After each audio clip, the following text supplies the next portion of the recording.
ऐकलं तर कळेल आणि कळलं तरच तर वळेल. स्टोरी देवभव.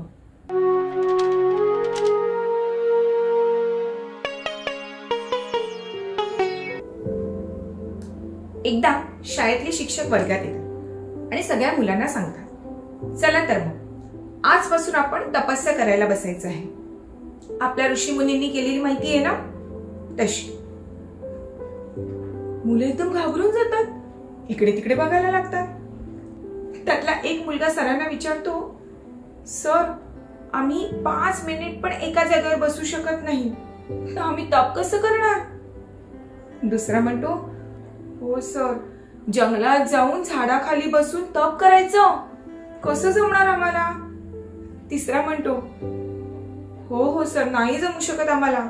आम्ही पाण्यात उभं राहून पण तप करू शकत नाही आणि हिमालय पर्वतात जाऊन पण बसून तप करू शकत नाही. आम्ही काहीच नाही करू शकत असं. तेव्हा सर हसतात आणि त्यांना उत्तर देतात, काय हिमालय पर्वतामध्ये बसून, झाडाखाली जंगलामध्ये बसून किंवा पाण्यामध्ये उभं राहून असंच तप करता येतं का? नाही. तुम्हाला माहितीये सचिन तेंडुलकर क्रिकेटर, खूप चांगलं खेळता यावं यासाठी दिवस रात्र प्रॅक्टिस केली त्यांनी. सिंगर लता मंगेशकर, चांगलं गाता यावं यासाठी रोज रियाज करत होत्या त्या.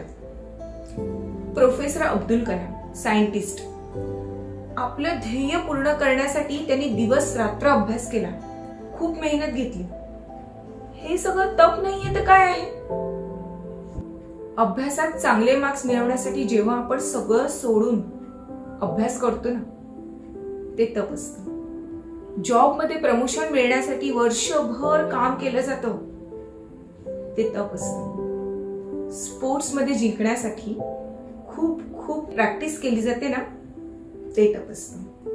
म्हणजेच काय, आयुष्यात जर काही आपल्याला मिळवायचं असेल ना, तर सगळं सोडून त्याच्या मागे लागायला लागतं. त्यालाच तप म्हणतात.